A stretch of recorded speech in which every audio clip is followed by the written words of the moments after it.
Hola, les damos la bienvenida al canal de las Tardes Contemplativas, un espacio de escucha activa, reflexión y aprendizaje de herramientas meditativas que te permitirán tener recursos para tu autocuidado, así como un espacio de reflexión de las cosas que nos impactan día con día. Estas grabaciones son parte de nuestras sesiones. Si deseas tener la experiencia completa, te invitamos a asistir de manera presencial o virtual todos los miércoles a las 7 de la tarde. Informes al correo info@descansamejor.com o por WhatsApp a nuestro número 55 63 26 99 46. Que lo disfrutes.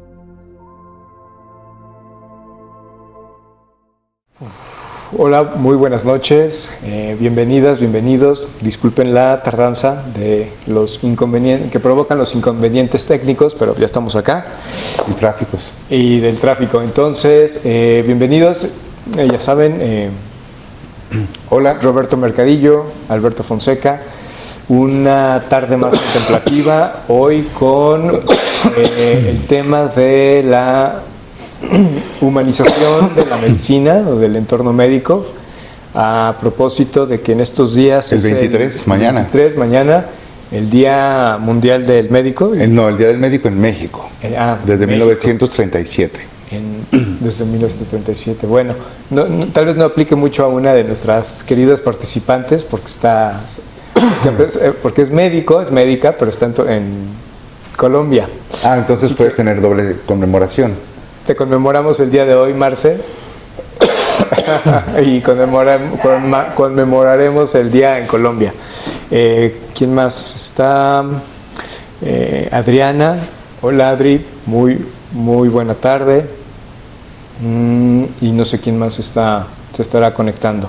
Bueno, para un poco eficientar los tiempos, les propongo que comencemos directo, sin más preámbulo, a meditar. Muy bien. Y ya después damos espacio al diálogo del tema que nos convoca el día de hoy. Así que si no tienen otra propuesta allá en casa, desde Colombia o desde Miscuac, adelante.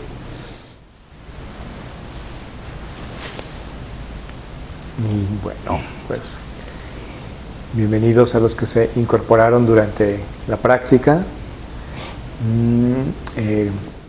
Ok, bueno, entonces... Pues hoy conmemoramos el Día del Médico en México, pero para la conmemoración esta sesión se llama Humanización del Médico. De la medicina. De la medicina. ¿Por qué humanización, Alberto? ¿Por qué humanización? ¿Acaso no son humanos los que nos acompañan hoy? Entonces tendríamos que empezar por definir o entender qué es la deshumanización, y dado que pues nos acompañan personas integrantes del entorno sanitario que de viva voz y de experiencia propia podrían hablarnos de qué entienden por la deshumanización de la medicina, más allá de una concepción teórica que pudiéramos tener o proponer. Desde la práctica médica, ¿qué es la deshumanización del entorno sanitario? Buenas noches. Buenas noches, Diel. Hola, saludo a todos. Pues creo que importante empezar por la deshumanización.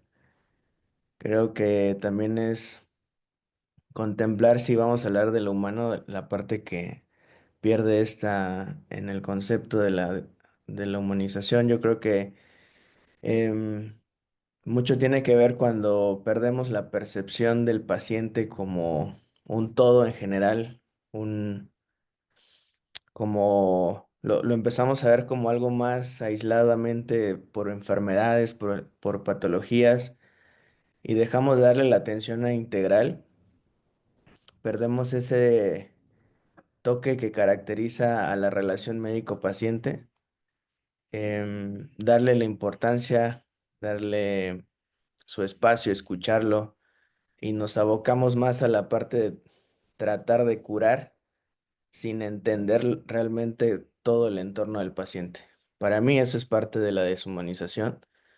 Empezar a ser sistemático, Como un ejemplo sería, llegas a mi consulta, te doy tu receta y te puedes ir a tu casa, ¿no? Creo que se ha ido muy, como mucha parte de esta medicina hacia ese lado. Y también en el área hospitalaria, em, perdemos ese tacto a veces por escuchar, por entender y solo tratar de aliviar en ese momento la enfermedad del paciente. Y para mí eso es mucho de la deshumanización de la medicina. Ver al paciente en fragmentos o fijarse solo en el síntoma que trae el paciente o en la herida y dejarlo de ver como persona completa. Un poco va por ahí tu idea. Sí, aislar el evento que detona el que el paciente llegue contigo o que lo lleve a una hospitalización, cuando realmente es algo más complejo. El paciente llega contigo por algo que seguramente involucra a su red de apoyo, su familia. Esta enfermedad no sabemos hasta que no hablamos a profundidad con él qué tanto impacto ha tenido en su trabajo, en la interacción con su familia. em, y exactamente como irlo aislando a solo cuéntame la parte que como que nos interesa en ese momento de la enfermedad, que digo, tendremos que solucionar porque llegó con nosotros, pero sí descartamos mucha esa parte emocional que trae el paciente, sus familiares, y eso al final sí impacta porque el paciente pues no es nada más aplicación de medicamentos, hacer procedimientos, sino mm, subestimamos mucho el dolor, subestimamos mucho la cuestión de las actividades que deja de hacer por estar en un entorno hospitalario, por ejemplo. Okay. Interesante porque todo esto que para mí, todo esto que nos cuentas se sustentaría en habilidades y en actitudes más bien comprensivas y empáticas por parte del médico, de la médica, ¿no? Como dices, lastima o afecta la relación médico-paciente. Y uno pensaría que esta relación médico-paciente más cuidada, más atenta, con una escucha más activa, más preocupada por todo su entorno, sería solo una especie de buena hondez, ¿no? De amabilidad por parte del médico, pero no, es parte también de crear un vínculo desde el cual puedas conocer más lo que le está pasando al paciente, es incluso parte de la metodología clínica, ¿no? Va más allá de solo ser amable, es escudriñar en sus relaciones y un poco en su historia la causa de eso por lo que va contigo, incluso aunque sea una herida aparentemente simple, ¿no? Me surge la pregunta, entonces, ¿cómo diferenciar la deshumanización de la falta de empatía o de la mala atención? Ahorita que hablábamos precisamente, bueno, a lo que comentaba Ediel, una frase me dio un flashback de algo que me decía siempre una maestra cuando estábamos estudiando la carrera y en el primer año éramos muy pequeños todos y se me quedó muy grabado y digo, o sea, ahorita me vino como el flash, pero es algo como con lo que he tratado de, pues siempre sea como algo que tengo muy presente cuando tengo a mis pacientes y es que la persona que tienes en ese momento, y así nos lo decía tal cual, acuérdense que esa persona que tienen en sus manos en ese momento es el hermano, es el amigo, es el hijo, es el amor de la vida de alguien. Entonces, pues ustedes hagan lo que a ustedes les gustaría que hicieran por alguien que ustedes quieran mucho, que tenga ese grado de significado en su vida para ustedes. Entonces, bueno, justamente ayer lo platicábamos. Creo que el dedicarte a algo o directamente a algo que te dedique en el área de la salud, que tratas directamente con personas y que a lo mejor no las conoces como en el mejor punto de su vida, te tiene que gustar, porque precisamente si no te gusta, pues obviamente va a llegar un punto en el que, como lo comentaba Ediel, o sea, ya vas a ser muy sistemático y vas a hacer las cosas por hacerlas.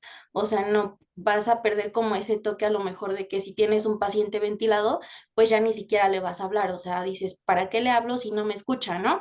Pero pues sabemos más allá que pues no es que no nos escuche, o sea, a lo mejor no nos va a responder, pero hay algo o una parte de él que sí nos esté escuchando. Y que incluso, bueno, o sea, ya yéndonos hasta el otro lado, cuando una persona se va de este plano y que te toca, bueno, a lo mejor que a mí me ha tocado ya en este punto como amortajar a veces a los pacientes y toda esta parte, yo sí tengo como mucho esa, pues esa costumbre de que pese a que yo sé que físicamente, o bueno, su alma, su cuerpo, no lo sé, bueno, su alma ya no está aquí, yo sí les hablo y le digo, fulanita, te vamos a arreglar, te vamos a acomodar para que pues tu familia se pueda despedir de ti, y pues ya, o sea, pues ustedes saben que pues el rigor mortis, entonces pues ya luego ya no es tan fácil estarlos acomodando, entonces a lo mejor a veces va a sonar un poco mágico, si le queremos decir de esa forma, pero hay veces que sí pasa que cuando tú les vas hablando, a lo mejor en tu mente, pero va siendo un poquito más fácil como manejarlos, porque obviamente no es una tarea fácil, o sea, estar tocando a alguien que pues ya no está aquí y las primeras veces que lo haces pues sí es algo impactante, ¿no? Y que a lo mejor conforme lo vas haciendo te vas acostumbrando, pero pues no deja de ser pues cierto impacto y pues no sé, como que en tu mente también trabajas de esa forma en la que le vas hablando y le vas diciendo y yo lo pienso así, o sea, yo digo, bueno, yo te trato bien y todo para que quedemos bien y no tengamos como ningún tema. Y ya ahí siempre cuando ya me toca cerrar y despedirme de ellos, les digo, buen viaje y pues ahora toca que te despidas de tu familia. Entonces, bueno, pues yo creo que es como toda esta parte que precisamente pues luego se nos olvida un poco que pues estamos tratando con personas que pues son un todo. Entonces se puede olvidar que estás frente a una persona con una historia,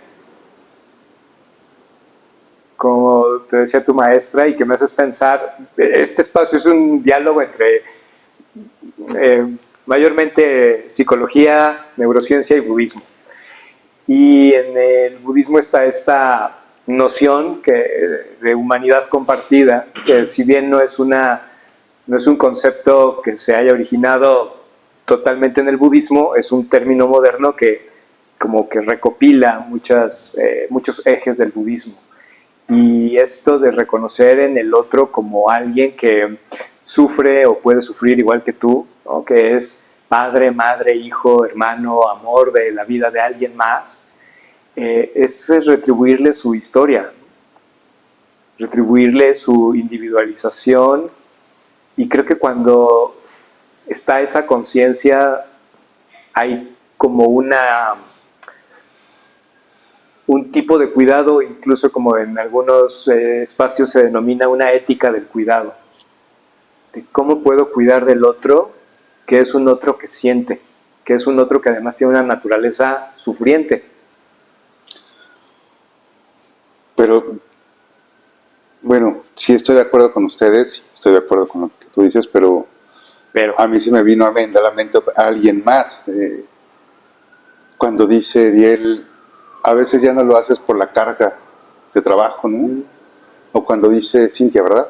Cintia, a veces puede ser algo mágico, pero darle un nombre hace que recuerdes, ¿no? O hablar con el cadáver hace que recuerdes que fue una persona, o que quizá todavía lo es, y hace que tú también te sepas persona.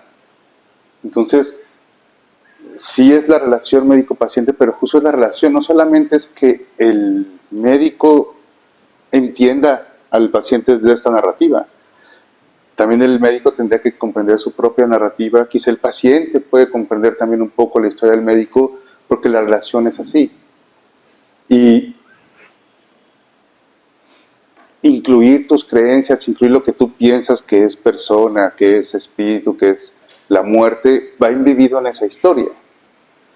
Y no tener el espacio en un sistema médico, sanitario o de enseñanza médica que permita esa relación y que te cargue tanto que no te dé tiempo de ni siquiera de saber cuántos hijos tienes, si la persona es casada o no, también habla de la humanización del sistema sanitario o la deshumanización del sistema sanitario, como una especie de no poder desarrollar o obstaculizar que quienes integran ese sistema, enfermeros, enfermeras, médicas, médicos, todos, trabajadoras sociales, no tengan el potencial de desplegar su humanidad completa o sus habilidades humanas, ¿no?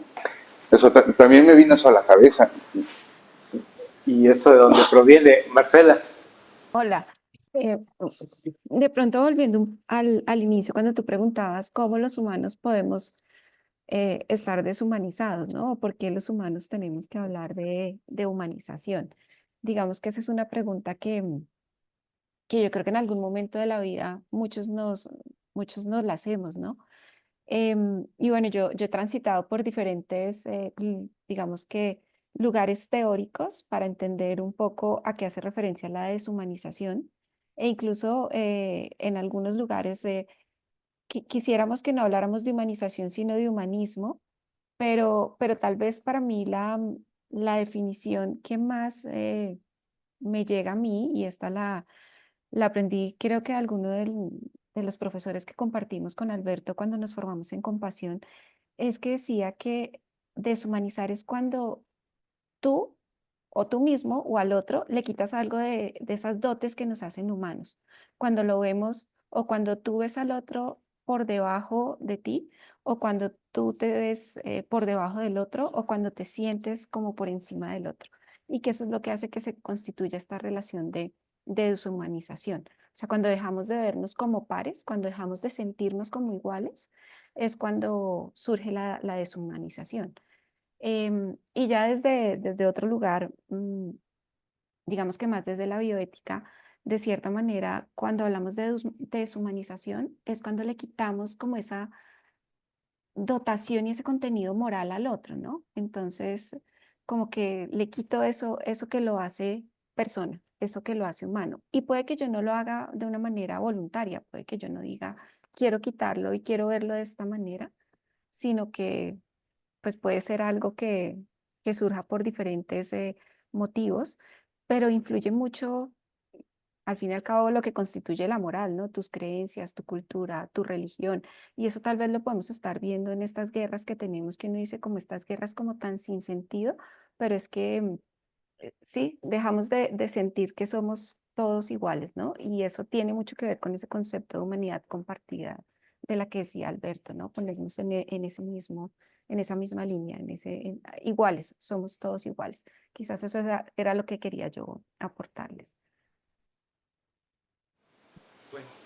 Y bueno, yo también pensé en, además, esta no la habías pensado, claro, el ego, la trayectoria, desde el estudio y la trayectoria de médico como inflador de egos. Y cómo eso obstaculiza la relación con el paciente y la manera y la horizontalidad con la que podría percibirse con sus colegas dentro del ambiente sanitario, hospitalario, ¿no? Pero también pensé en otra quizá vinculada a esta, ¿no? Esta jerarquía y esta superioridad que se marca y que también se nota en su sistema de aprendizaje, ¿no? De enseñanza-aprendizaje. Esas residencias tan marcadas, el R1 depende del 2, del 3, del otro del 4, en una serie casi como de abusos escalados en donde la falta de sueño, la falta de alimentación, a veces da tiempo tal cual para bañarse 2, 3 días, que también afecta y deteriora estas capacidades afectivas, cognitivas que se requieren para poder realizar esta labor, ¿no? Deterioro en la atención, en la memoria, un mal humor constante por la sobrecarga, o no. Se los pregunto a ustedes que lo han vivido o que lo viven. Yo tenía un profesor que decía que el MD, después de tu nombre cuando te graduabas de médico, era por medio Dios. Medio. Medio Dios, ok. Pero así como planteas ese escenario, Roberto, suena que la deshumanización también está o afecta a los propios profesionales de la salud, sí, ¿no? Volviéndolos de alguna manera a máquinas que tienen que resistir, aguantar, lograr, no sé, algunas métricas que las instituciones, ya sea públicas o privadas, establezcan. Actualmente estoy impartiendo un taller de reducción de estrés basado en mindfulness para un grupo de médicos en un hospital de alta especialidad, y me decían que había días que tenían 34 consultas. Bueno, eso me suena a justo una conversión del ser humano médico a la máquina médico. Efectivamente, lo que se comentó de que el ego es parte de, como también de perder esa sensibilidad hacia los demás porque tú te llegarás o te llegarías a sentir superior, que efectivamente ha ido cambiando eh, esa parte de tu formación como médico. Yo lo llamo como generar cicatrices, ¿no? Y esas cicatrices te van quedando lo que decían de hacer jornadas laborales tan largas, de pues no tienes el descanso, la alimentación, esa red de apoyo que el médico también necesita, a veces no existe en la mayoría de los hospitales donde se forman, donde nos formamos, me incluyo, claro, porque es una red de salud que le faltan muchas cosas y que siempre podría aportarse algo para que se mejore. Y cuando estás ahí a las 2 3 de la mañana ingresando un paciente grave, eh, como dice, soy R1 y dependo del 2 y el 3 viene y me regaña el 4 y viene el médico adjunto y me vuelve a regañar. Entonces, tú haces las cosas a conforme se te van presentando en ese entorno de estrés, ves al paciente sufrir, o sea, tú también ves esa agonía que tiene y tratas de resolver con tu equipo que tienes en esa circunstancia, en ese momento preciso de la gravedad del enfermo y te adaptas, ¿no? Yo creo que esa también es la parte de las nuevas generaciones que hay que adaptarse porque si no, no, el evento no se va no se va a completar, ¿no? Resistencia, terminan esas jornadas exhaustivas y siento que dependes mucho de tu red, tu familia, eh, que te apoya, que te da ánimos, que te dice, oye, también ellos ven un cambio en ti y que te hagan esas observaciones de decir, oye, no te transformes en lo que juraste destruir, ¿no? De que solo te la pasas regañado, pues, que cómo te gustaría que a ti vinieran esas nuevas generaciones y te dijeran que hiciste bien las cosas, ¿no? Y eso o que les hiciste mal, pero que te hagan las observaciones objetivas y no decir el MD, yo soy Dios y tú estás mal porque pues, yo ya avancé a un plano distinto al tuyo, que no está bien, que efectivamente em, tú percibes cuando los médicos traen ese chip de arrogancia y cuando también traen el chip de enseñanza, de que son comprensivos, de que te escuchan. Esas cicatrices que se van formando en tu camino, yo creo que sí impactan de forma ya en tu ejercicio laboral, porque o te vuelves, o tienes apoyo, o tienes ayuda, acudes a alguien que te asesore para que cambies y hagas una reflexión de que estás tratando mal a la gente. En algún punto alguien te lo hace saber. Em, pero nadie te enseña en general, ya estando de guardia, cómo interactuar con las otras personas. Nadie te dice, oye, al paciente que está así, así, así, lo vas a tratar de esta forma. La realidad es que es muy poca gente la que sí tiene ese ganas a las 2 3 4 de la mañana de decirte cómo vas a interactuar con otras pacientes que tienes. Por ejemplo, dar 34 consultas al día. A lo mejor las primeras 5 consultas las atiendes con todo el ánimo del mundo, pero ya las últimas 32 33 34 ya ni vos, ni has tomado agua, ni te has ido al baño. O sea, ya cambia mucho tu forma de ser con esos últimos pacientes. A lo mejor pues bueno, no es, eh, no sé, el tabulador no debería llegar hasta 34 consultas. Pero te tienes que adaptar y darle la mejor cara al paciente porque él no tiene la culpa. O sea, tú estás en un sistema que te debes de adaptar y que estás ahí pues por la cuestión del trabajo, económica, porque te gusta, y ves ciertas cosas que dices, bueno, el paciente no tiene por qué estar aquí tan tarde porque yo no tenía que haber dado 35 consultas. Pero te adaptas, le das la mejor cara y a lo mejor esa última consulta el paciente se va contento, se va feliz de que te vio y que le resolviste un problema. Em, pero todos esos factores de tu formación, de ya cuando empiezas tu vida laboral, pues sí te dejan ciertos cicatrices que al final tú tienes que saber resolver para y darte cuenta. Y la gente también te lo hace saber cuando mm, te felicita, los pacientes que se van contentos y dicen, no, yo quiero que me agendes con él porque cuando he pasado con él me voy satisfecho de, no solo me dio la parte médica, sino pude llevarme bien con el doctor, etcétera, etcétera, ¿no? Entonces, los cambios generacionales sí pasan. Lo que dijo la compañera es muy cierto. Mucha generación antigua sí, entre más grado académico, menos le hablan al de menor jerarquía probablemente.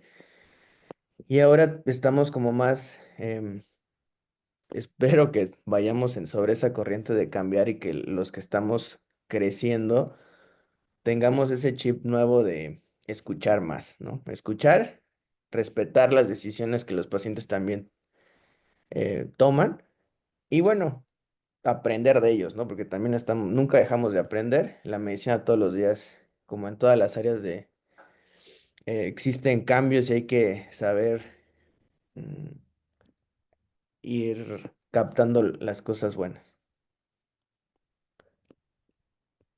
El- en México han hecho algunos estudios con residentes médicos, por lo menos en el Instituto de Psiquiatría, y, y han notado una clara correlación conforme es mayor el grado de residente, hay una reducción o una incapacidad cada vez más evidente de poder inferir o distinguir las expresiones emocionales de los otros, ¿no? Con consecuentes reducciones en habilidades empáticas, muy seguramente asociadas con las otras correlaciones observadas a pérdida de sueño, ¿no? Y, y todo esto afecta a una relación, ¿no? Pareciera que es como un sistema más bien deshumanizante, ¿no? Por muchas situaciones, ¿no? Económicas, tradicionales, etcétera. Y hay, por otro lado, otra serie de reportes científicos también sobre intervenciones psicoeducativas en ámbitos médicos basadas en mindfulness y en otro tipo de técnicas contemplativas donde la práctica favorece este desarrollo empático y favorece una mayor concentración. Yo quisiera que ustedes nos compartieran cómo sintieron esta meditación, este ejercicio de respiración y cómo podría serle útil a ustedes. Y si esta forma es una manera de rehumanizar o recordar y mantener la humanización del sistema sanitario.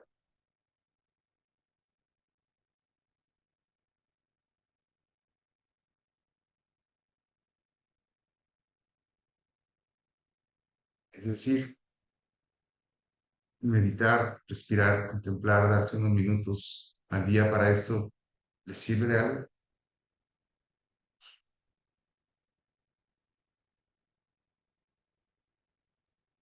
Bueno, creo que la meditación debería ser parte de nuestro esquema de consulta también. Em, de la vida hospitalaria deberíamos de tener por lo menos un espacio para hacer esa reflexión, tener esos tus 5 minutos a dedicarte a ti, pensar y analizar a lo mejor lo que ha pasado en el día. Y a lo mejor no resolvemos muchas cosas, pero mejoramos en otras. Creo que esa meditación, difícilmente ya estando, por ejemplo, en el ámbito de las guardias, se puede realizar, pero en algo se tiene que empezar. Y creo que hacerla te da muchísimo. Estas actividades, ojalá me hubieran tocado de residente. Creo que hubiera aportado muchísimo. Son espacios que mejoran nuestro entorno, o sea, te dan muchísimo. Estar haciendo una meditación, reflexionar, pensar, o a lo mejor dejar de pensar en otras cosas, da muchísimo. Y creo que en lo personal, yo soy un pro de hacer estas actividades, de darte no solo en el área eh, de ejercer y estar corriendo en el hospital, sentarte y hacer estos ejercicios de respirar y, y tener ese espacio para ti creo que vale muchísimo y te ayudaría muchísimo más a sacar adelante tus actividades que se presentan durante el día, ¿no? Y ya llega un punto en el que llevas una carga que podríamos mejorar o inclusive en esos espacios darte cuenta de que podrías hacer cosas para que termines mejor tu trabajo. En México han hecho algunos estudios con residentes médicos, por lo menos en el Instituto de Psiquiatría, y, y han notado una clara correlación conforme es mayor el grado de residente, hay una reducción o una incapacidad cada vez más evidente de poder inferir o distinguir las expresiones emocionales de los otros, ¿no? Con consecuentes reducciones en habilidades empáticas, muy seguramente asociadas con las otras correlaciones observadas a pérdida de sueño, ¿no? Y todo esto afecta a una relación, ¿no? Pareciera que es como un sistema más bien deshumanizante, ¿no? Por muchas situaciones, ¿no? Económicas, tradicionales, etcétera. Y hay por otro lado otra serie de reportes científicos también sobre intervenciones psicoeducativas en ámbitos médicos basadas en mindfulness y en otro tipo de técnicas contemplativas donde la práctica favorece este desarrollo empático y favorece una mayor concentración. Yo quisiera que ustedes nos compartieran cómo sintieron esta meditación, este ejercicio de respiración y cómo podrían serle útil a ustedes. Y si esta forma es una manera de rehumanizar o recordar y mantener la humanización del sistema sanitario. Es decir, meditar, respirar, contemplar, darse unos minutos al día para esto, ¿les sirve de algo? Pienso, bueno, actualmente todos los entrenamientos que están relacionados, bueno, no todos, pero en su mayoría entrenamientos enfocados en desarrollar habilidades prosociales en los entornos médicos, que además, curiosamente, el programa que dio origen al movimiento y a la moda de mindfulness se origina en el entorno médico. El entrenamiento en el cultivo de la compasión se origina en el entorno médico.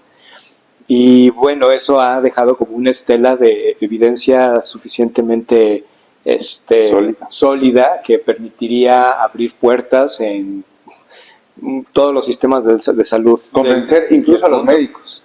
Convencer incluso a los médicos.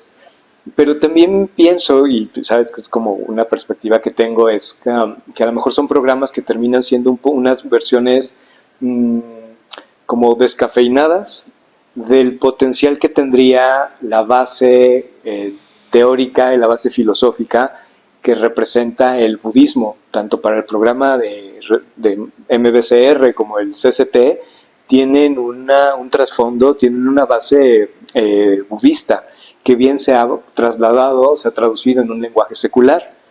Pero pensaría que hay muchos otros elementos, muchos ejes de la filosofía budista que podrían contribuir al entorno sanitario para volver a humanizarlo, como ya mencionaba hace rato Cintia, ¿no? Esta noción de la humanidad compartida, la noción de interdependencia y del interser, ¿no? que daría a la medicina una visión ecológica, no solo como fragmentos, ¿no? Pues no solo la parte biomédica, sino entender la salud y la práctica médica como algo más completo, más complejo, ¿no? Que involucre, sí, la parte biológica, la parte médica, pero también la historia del paciente, la historia del propio médico tratante o la enfermera o el enfermero, aspectos relacionales, como hace rato decía Ediel, ¿no? cómo es su relación con su entorno, cómo es su relación con sus padres, y claro, aspectos psicológicos que antes de iniciar la sesión lo hablábamos, esta perspectiva de la medicina narrativa, y que me decías, bueno, eso es lo que el chamanismo o el chamán, Los curanderos más bien. los curanderos, miran, ¿no? Entonces, ¿qué aporte podría haber desde estos lugares, desde estas prácticas tradicionales hacia la medicina moderna? Es que las compañeras y Ediel no alcanzaron a escuchar, pero poquito antes de comenzar, Alberto y yo estábamos chismeando sobre la medicina tradicional y cómo le íbamos a mencionar aquí. Y yo pensaba que un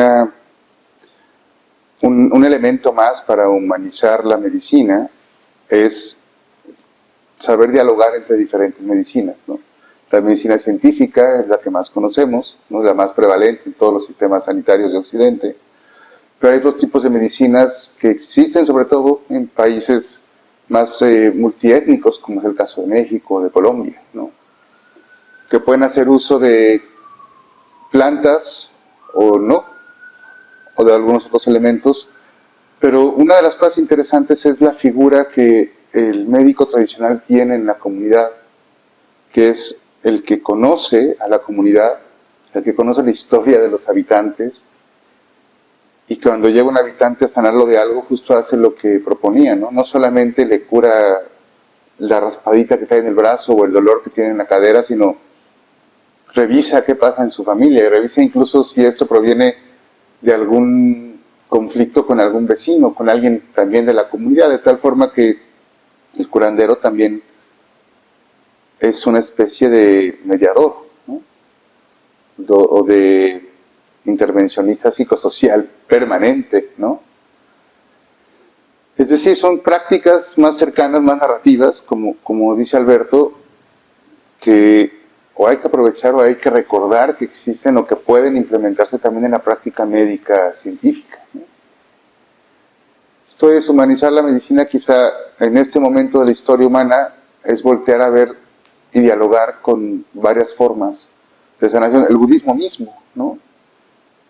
Una medicina occidental abierta al budismo, que ahora ya lo hablamos con cierta facilidad, pero hace 50 años o 60 hablar de budismo en la medicina contemporánea era muy difícil, ¿no? Un sacrilegio. Ajá. Claro, porque iba en contra de esta tecnocratización de la medicina o esta cientificidad absoluta, que dejó desde principios del siglo pasado al humanismo por fuera. O sea, lo que implicaba el ser humano, ese humanismo quedó por fuera, quedó desterrado del ejercicio médico, y quizás ha sido esa una de las causas de llegar a este día de hablar de la deshumanización. Pero también hay que recordar, es decir, yo cuando estaban hablando, yo me acordé del doctor Chapatín, porque él era como el retrato del médico urbano, occidental, pero del médico familiar, ¿no? Que aparte del médico familiar, porque conocía la historia de la familia, entonces a veces llegaba el hijo, pero en realidad, más bien llegaba el niño, pero ya era el nieto del hijo del abuelo que había tratado el médico desde que era joven, ¿no? Es decir, era la figura de la comunidad, del barrio, de cierta zona que conocía a la familia, ¿no? Y que tenía esa relación. Y Oliver Sacks, por ejemplo, uno de mis escritores divulgadores de la ciencia más preferidos, ¿no? Tenía esta visión también. Casi todos sus libros basados en casos que él observaba en ambientes hospitalarios, ¿no? Particularmente cuestiones neurológicas, lo hacía desde esta figura de médico familiar dentro de un hospital especializado. Entonces también en el ámbito, en la formación occidental, ha existido esta figura del médico que narra. Un libro muy bonito que les recomiendo aquí a los colegas, de Memorias... lo tenía tan presente cuando empezó la charla. Pero bueno, ahora me acordaré. La historia de un médico mexicano que escribe la historia de su tío Manolo, que es un médico republicano en la época de la Guerra Civil Española, ¿no? y que, bueno, matan durante el franquismo y luego encuentran sus restos. Y era un médico familiar de Galicia que hacía todos estos recorridos y toda la percepción que se tenía en torno al médico en los pueblos. Pues a veces quizás solo hay que recordar cómo nació toda esta historia de la medicina contemporánea y estas narraciones y estas habilidades van a estar ahí presentes. El médico familiar. Hoy en el sistema de salud mexicana, el médico familiar es alguien que atiende más de 35 personas por turno, ¿no? Y que no conoce a la familia. Y que no conoce a la familia, cuando surgió de ahí ese término, ¿no? Alguien que conocía a la familia. Y bueno, como ir encaminándonos a terminar la sesión, ¿qué elementos considerarían todos ustedes que podrían aportar a la rehumanización o a la humanización de la medicina? Digo, creo que muchos los hemos nombrado, pero a manera de resumen. Yo creo, ahorita que Diel tocaba algunos temas de esta parte como de los residentes y que trae luego como muchas horas encima, digo, a mí no me tocó vivir como esa parte porque yo soy bueno, no del otro lado, pero soy de otra área, que es enfermería, pero pues sí trabajo todos los días con residentes, todos los días. Entonces creo que, y me acordé mucho que luego algo que yo les digo, porque son cuando son los R's chiquitos, o sea, el R1, pues llegan así bien felices y con toda la actitud y bien lindos, y hola, soy fulanito de tal y voy a ser el residente que va a estar con ustedes esta rotación. Y ya, y luego ya se vuelve R4 y ya hasta con trabajos te dicen buenos días y ya agarran y se pasan, ¿no? Porque ya me tocó también vivir esa transición. Entonces ahora luego los encontramos y les decimos, solo cuando ya sean R grandes, no se les olvide, por favor, cómo son ahorita. Y, o sea, y a veces tratamos precisamente en el INER, como yo soy enfermera COVID, llegué en el 2020 al INER, entonces, y la mayoría de mis compañeros, pues llegamos al mismo tiempo, entonces la mayoría somos relativamente jóvenes, entonces a veces tratamos como de pues la mayoría jala a los residentes estando así como de vamos, y si se puede, o cómo les fue anoche, o ya mejor pues tómese un cafecito, o no sé, nosotros luego preparamos café, entonces pues el cafecito, o sea, como que tratamos un poco como esta parte de la empatía, o sea, sabemos que no es fácil, o nos imaginamos que no es fácil porque nosotras no lo vivimos tal vez en ese nivel. O sea, nosotros vivimos otro tipo de cosas, pero pues sí tratamos de tener esa empatía. Siento que a veces, al menos hablando, por ejemplo, eso es hablando con los médicos, ¿no? Y pues a veces en el área, o sea, entre enfermeras, la verdad es que es un área que tristemente, pues no se apoya y no se hace en una. Entonces, a veces también a nosotras, las nuevas generaciones, pues también nos pasa que somos quienes queremos cambiar ese chip de las enfermeras que ya son más grandes, que pues precisamente te quieren hacer como que menos y toda esta parte. Entonces, pues siento que va más que nada pues por esta parte de la empatía y como de tratar de pues ayudarnos entre nosotros. Ayer lo platicábamos como del ADN, las emociones agradables, desagradables y neutras. Entonces, a veces pues obviamente no es muy agradable, es desagradable que te quieran hacer así, pero pues simplemente a veces ya tratas de no clavarte, lo vuelves algo neutro y tal vez como que le entras a la enfermera mala onda o al médico mala onda, por llamarlo de alguna forma, pues bien, y tal vez como que de alguna manera lo empiezas a ablandar y ve como que no te clavas con él, entonces siento que eso puede ayudar, o bueno, al menos es lo que, pues desde mi pequeña experiencia que tengo ya en el hospital, pues lo que nos funciona. Entonces, pues, no sé, tal vez podría ser eso. Y bueno, regresando también un poquito a esta parte de la meditación, de cómo te sirve, cuando lo empezamos a hacer, tomamos una parte en la que pensáramos en nuestro día y a mí me sirvió como para darme cuenta, porque a veces sí pasa, o sea, hacemos menos nuestro trabajo. Entonces, precisamente como que el recapitular qué hice hoy y que creo que hoy, al menos desde mí, hice cosas que realmente yo hace un año no me creía capaz de hacer. Dije, pues qué padre, o sea, la verdad qué padre que hoy puedo ser capaz de hacer esto y algo que me daba mucho miedo, lo pude hacer. Y justamente me pasó y entonces también soy como mucho de esta onda, pues de que todo pasa por algo y justo ese día, entonces pues es bueno también como a veces recapitular que hicimos y pues también reconocerlo y reconocernos a nosotros y pues creo que eso nos ayuda pues a veces en medida de lo posible no mecanizar tanto todo y reconocernos también.